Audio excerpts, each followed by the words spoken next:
নমস্কাৰ পুৱাৰ সম্ভাষণ জনাই লৈ আনিছো দুধনৈ বিধানসভা সমষ্টিৰ এটি খবৰ পেলনীয়া প্লাষ্টিকে পৰিৱেশ প্ৰদূষিত কৰি মাটিৰ উৰ্বৰা শক্তি হ্ৰাস কৰাৰ সময়তে দুধনৈত পেলনীয়া প্লাষ্টিকেৰে পথ নিৰ্মাণ কৰিছে ৰাজ্যৰ গড়কাপ্তানি বিভাগে অসমৰ ভিতৰত পোন প্ৰথমবাৰৰ বাবে গোৱালপাৰা জিলাৰ দুধনৈ বিধানসভা সমষ্টিত পেলনীয়া প্লাষ্টিকেৰে পথ নিৰ্মাণ কৰি অভিলেখ কৰিছে বিধায়ক দীপক কুমাৰ ৰাভাই এই নতুন কাৰিকৰী প্ৰযুক্তিৰে ইতিমধ্যে দুধনৈ বিধানসভা সমষ্টিৰ বিভিন্ন অঞ্চলত নিৰ্মাণ কৰা হৈছে প্লাষ্টিকৰ পথ আমি আপোনালোকক দৃশ্যাংশ দেখুৱাইছো দুধনৈৰ সুতমাটিয়া গাঁৱৰ পেলনীয়া প্লাষ্টিকেৰে নিৰ্মাণ কৰি থকা এটি পথৰ দৃশ্য বিটুমিনৰ লগত প্লাষ্টিক মিলাই নিৰ্মাণ কৰা হয় এই পথ সাধাৰণতে বিটুমিনেৰে পথ নিৰ্মাণ কৰা হয় যদিও সেই পথছোৱা অতি কম সময়তে জৰাজীৰ্ণ হৈ পৰে কিন্তু বিটুমিনৰ লগত প্লাষ্টিক মিলাই নিৰ্মাণ কৰা পথ দেখাত কলা কিচকিচিয়া আৰু সুন্দৰ হয় পথৰ আয়ু দীৰ্ঘায়ু হয় সেয়েহে পেলনীয়া প্লাষ্টিকেৰে নিৰ্মাণ কৰা পথৰ নাম ৱেষ্ট প্লাষ্টিক ৰাখিছে গড়কাপ্তানি বিভাগে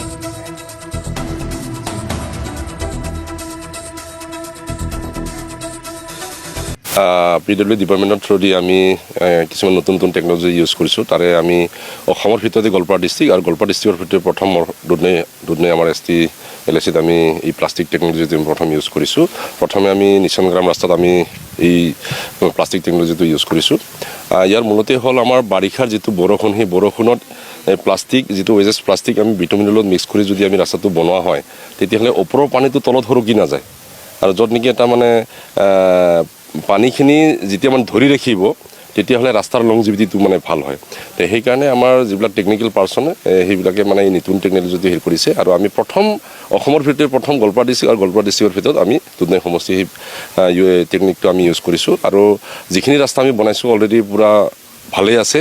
আৰু মই ভাবিছোঁ ইয়াৰ দ্বাৰা আমাৰ ৰাস্তাখিনি লংজিভিটি মানে বাঢ়িব আৰু আপোনালোকে সকলোৱে জানে যে দুধনৈ বিধানসভা সমষ্টি আমাৰ 126টা সমষ্টিৰ ভিতৰত দুধনৈ বিধানসভা সমষ্টি আমি হায়েষ্ট ৰাস্তা আমি পাবলৈ সক্ষম হৈছোঁ কি বিটুমিনৰ লগত প্লাষ্টিকটো আমাৰ 8% মিক্স দিয়া হয় যিটো প্লাষ্টিকবিলাক আমাৰ পেলনীয়া প্লাষ্টিক যেনেকুৱা ধৰক চিপছৰ পেকেট চকলেটৰ পেকেট এইবিলাক আমাৰ কাটি কাটি টুকুৰা কৰা হয় টুকুৰাবিলাক তাৰপিছত আমি বিটুমিনৰ লগত ইউজ কৰোঁ ধৰক 8%কৈ আমি ইউজ কৰোঁ 200 কেজি ড্ৰাম থাকিলে তাতে আমি 16 কেজি তেনেকৈ ইউজ কৰোঁ আৰু এই প্লাষ্টিকটো দিয়াৰ ফলত ৰাস্তাটোৰ